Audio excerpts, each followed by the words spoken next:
Bonjour à tous et bienvenue à ce nouvel épisode d'Horreur Critique. Pour la critique d'aujourd'hui, j'ai d'abord pensé à Paranormal Entity.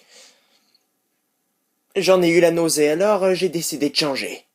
Ouais, à la place, je vais parler de Psychose 3 sorti en 1986. Ouais. Bon, peut-être que j'aurais préféré Paranormal Entity en fait.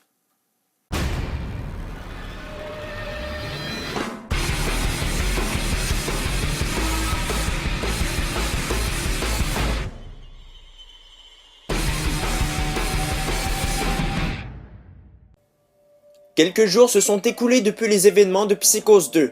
Après que Madame Spool lui ait avoué qu'elle était sa vraie mère, Norman Bates lui a balancé un bon coup de pelle en arrière de la tête.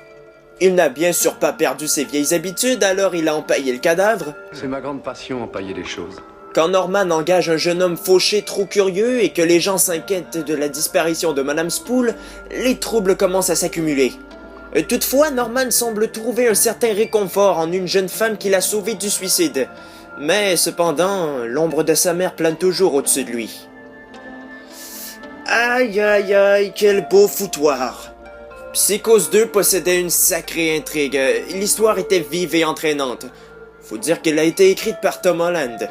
Alors là, Psychose 3, c'est n'importe quoi. Premièrement, on vient mêler la religion et tout ça. J'ai rien contre les catholiques, seulement ça devient rapidement lourd et puis ça n'a aucun rapport avec Psychose. On rajoute à tout ça une espèce d'histoire de romance à 2 balles, tout ça fait très cliché, le scénario est un max prévisible. Norman qui se déguise comme sa mère pour aller tuer des innocents, ça surprenait dans le premier Psychose, mais là ça marche plus du tout rendu au 3e film. Et pour conclure, contrairement au film prédécesseur, Psychose 3 ne contient aucun twist vraiment surprenant, ce qui fait qu'on a l'impression d'avoir regardé le film pour rien. Cette fois-ci, c'est Anthony Perkins lui-même qui a réalisé le film. C'est quelque chose. Le suspense de son film est risible tellement le scénario est prévisible. On sent vraiment que Perkins a été trop marqué par le rôle de Norman Bates, il essaie beaucoup trop d'imiter le premier Psychose. Inutile de dire que ses efforts sont vains, les scènes d'horreur ne font même pas peur. Puis l'ambiance est si plate, ça en est incroyablement long. À la limite, Perkins utilise des points de vue intéressants qui nous rappellent Hitchcock, donc à ce point-là, le film est visuellement joli, c'est déjà ça. Sauf pour les meurtres. En 1960, dans Psychose, Hitchcock avait fait des meurtres peu réalistes pour éviter la censure. Seulement, faire la même chose en 1986, ça n'a pas le même impact. Et puis... La mort te cligne des yeux. Franchement. Le jeu des acteurs. Anthony Perkins surjoue totalement, ça en vient énervant. Jeff Fahey également. Heureusement, il se rattrapera plus tard dans la série Lost et Under the Dome. Puis Diana Scarwid, en plus de jouer un personnage totalement chiant, nous livre une performance... chiante. Passons donc aux effets spéciaux.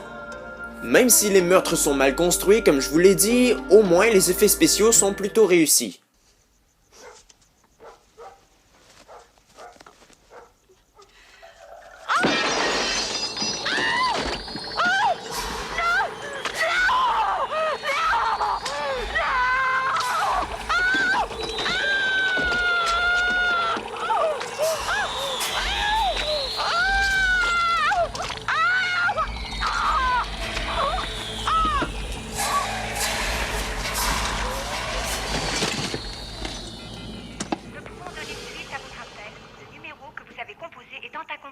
Raccrochez s'il vous plaît et recommencez l'opération. J'ai été grandement déçu en revisionnant Psychose 3. Il était, au même titre que Jaws 2, un des films que j'adorais le plus de ma jeunesse.